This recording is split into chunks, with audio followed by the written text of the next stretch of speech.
Hi, my name is Pat, and this is my channel, Book Chat with Pat, and I'm glad that you're here. Today I will be discussing the 6 works of nonfiction that I read in the Octofinals round of the BookTube prize, and I will give my rankings from number 6 to number 1.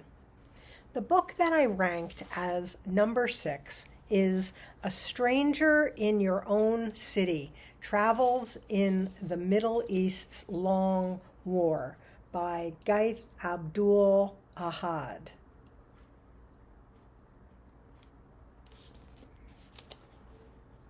Abdul-Ahad grew up in Iraq under the regime of Saddam Hussein. He worked as an architect in Iraq in March of 2003 when the U.S. invaded Iraq in its shock and awe campaign. Abdul-Ahad became a translator at that time and then a journalist for The Guardian. This book provides an account of life in Iraq before, during, and after the American invasion through the eyes of Iraqis. The author's goal in this book, which is part journalism and part memoir, is to show the role of the U.S. in creating the catastrophe that is the Iraq of today. Abdul-Ahad tells the stories of ordinary Iraqis to show how the nation has been destroyed by what he calls an illegal war, and how the entire Middle East, in fact, has been destabilized as a result. I learned a great deal about Iraq and the role that the U.S. and Great Britain played in creating the situation that exists there today. But it is also a brutal book depicting one atrocity after another. I probably never would have read this book if it were not in this first round of judging nonfiction books. It is an incredibly powerful book, and it is not for the faint of heart. It is absolutely unrelenting in its depiction of violence, torture, corruption, and the atrocities of war. The book that I ranked number 5 is The Story of Art Without Men by Katy, Hessel.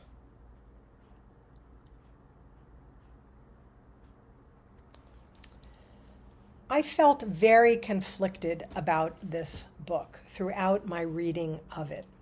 This is a book of art history from the Renaissance through to the present day.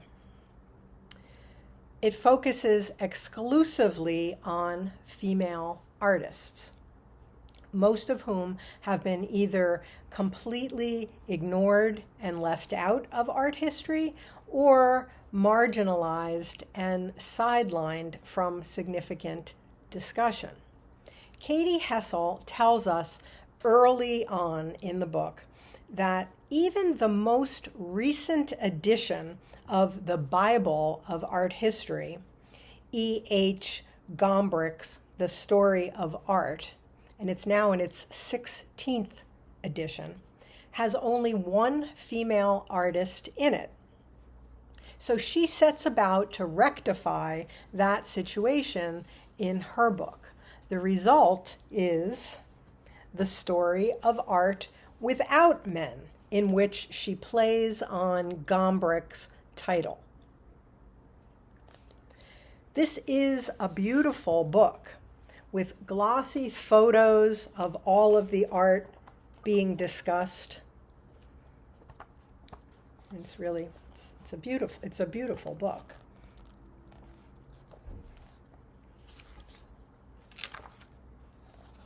She provides artwork for everybody that she talks about. She has beautiful pictures of the art, and it goes she goes through history.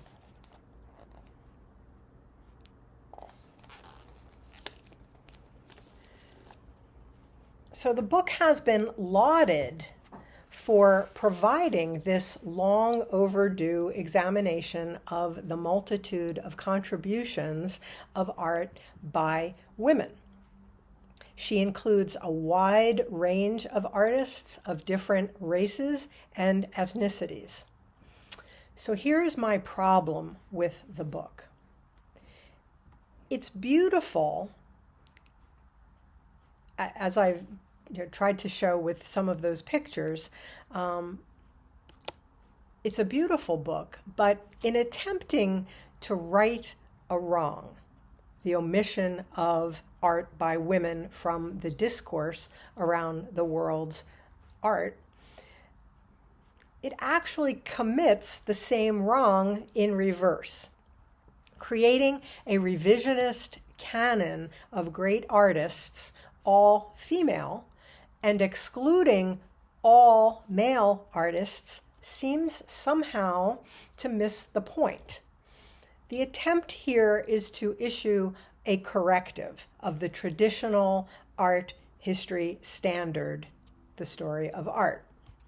But creating a book exclusively of women that excludes all men feels, or felt to me, almost like she was saying, see, how do you like it?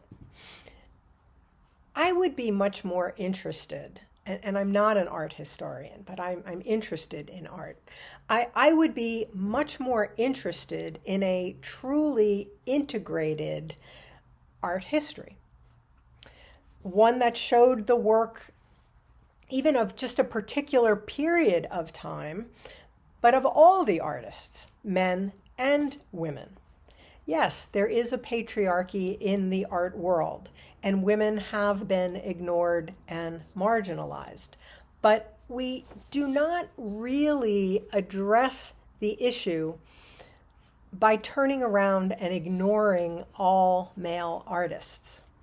I might have better appreciated a book smaller in scope in terms of the time period covered.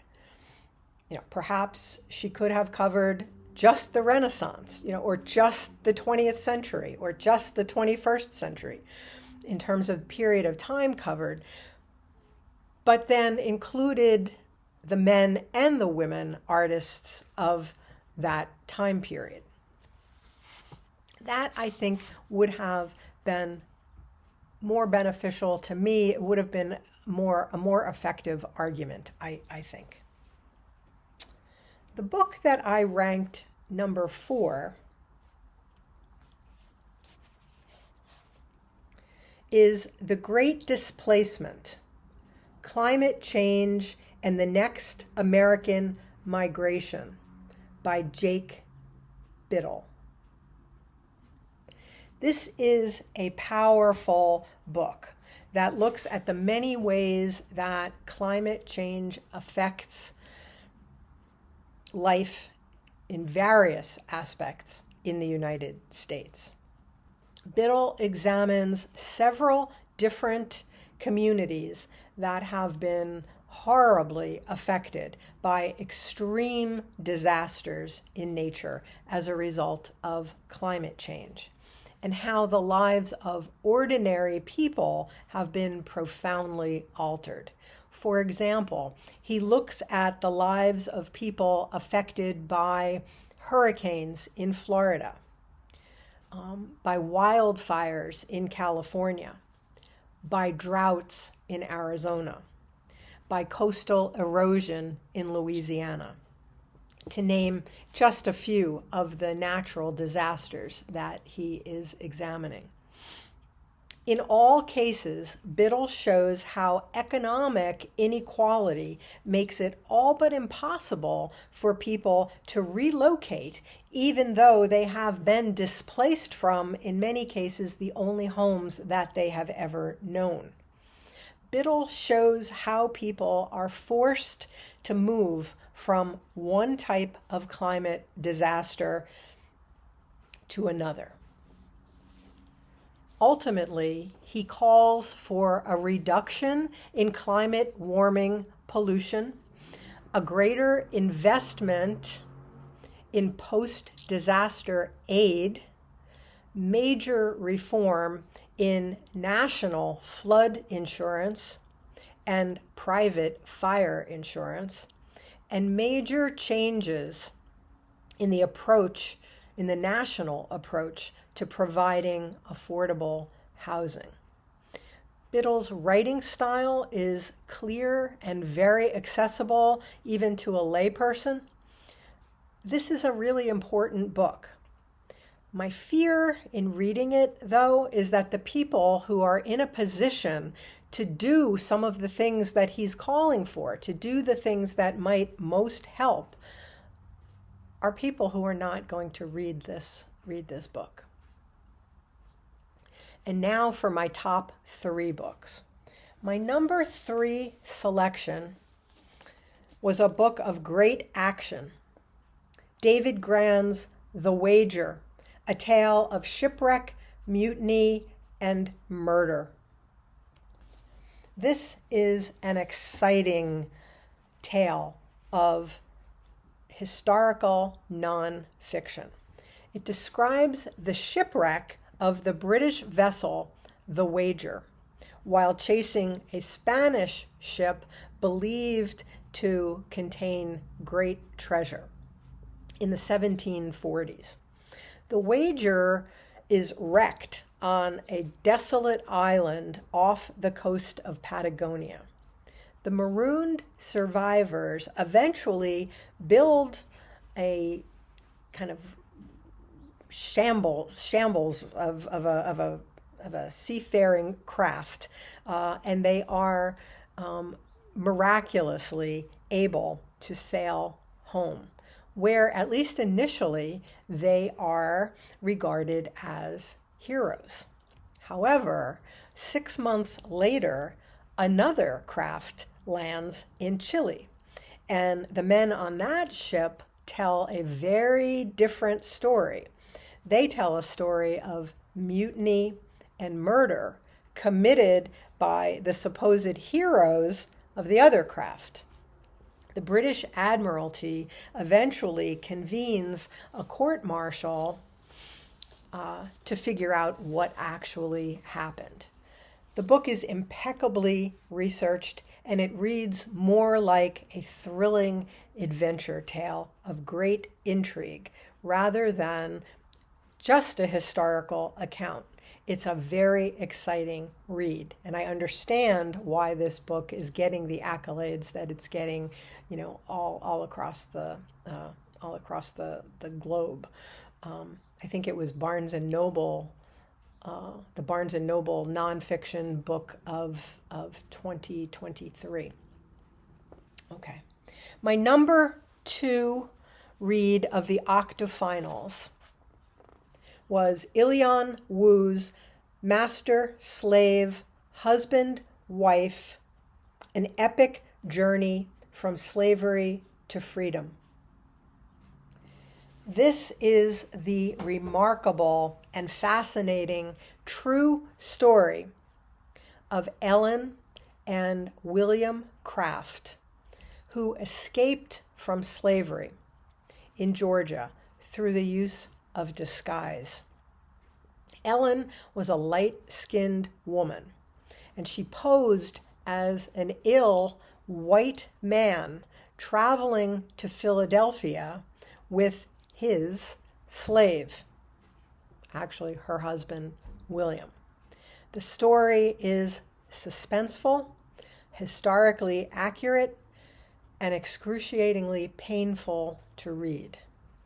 Master, Slave, Husband, Wife depicts the horrors of slavery in vivid detail. There were many times while reading this book that I had to stop reading. But I cannot think of too many books that can compare in terms of their importance right now, especially when I think of how history is being rewritten in certain places in the country in an effort to prevent students from learning the horrible truths about slavery in American history. as painful as parts of this book are. It is essential that we do read this book and other books like it. It's essential that we do acknowledge the horrors described within, and that we do not turn away from these awful truths. Finally, my number one ranking book in this group was Tracy Kidder's Rough Sleepers, the story of Dr. Jim O'Connell's urgent mission to bring medical care to Boston's homeless population. Dr. Jim O'Connell is a Harvard-educated physician who, since 1985, has devoted his life to providing medical care to Boston's rough sleepers, the homeless population. Author Tracy Kidder, who is a Pulitzer Prize-winning journalist, spent 5 years with Dr. Jim and his colleagues as they treated this most vulnerable population. We travel with Dr. Jim and his street team as he treats his patients where they are, in parks, in shelters, in subway tunnels, in alleys, and on sidewalks. We get to know Dr. Jim's patients. We learn their stories. We come to see the communities that they create on the streets, on the margins. And we see the profound relationships that Dr. Jim creates with each and every patient that he treats. Relationships that are cultivated over many, many years and that are built on trust and mutual respect.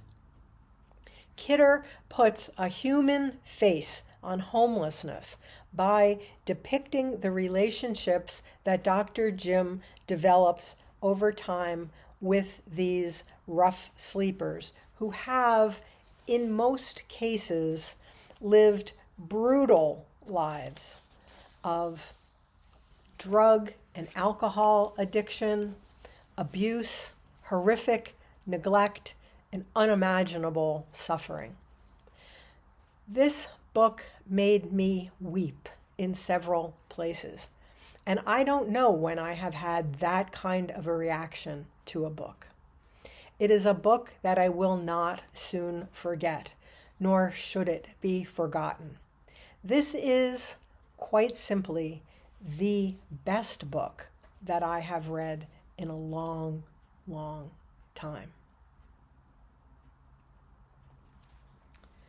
So these are my reviews of the 6 books that I read for the first round of the BookTube Prize in Nonfiction. I am happy to report that my top 3 books all made it into the next round, the quarterfinal round. I am judging the second round also, but this time I'm reading and judging fiction. So, as always, thank you for watching. I hope that you're doing well.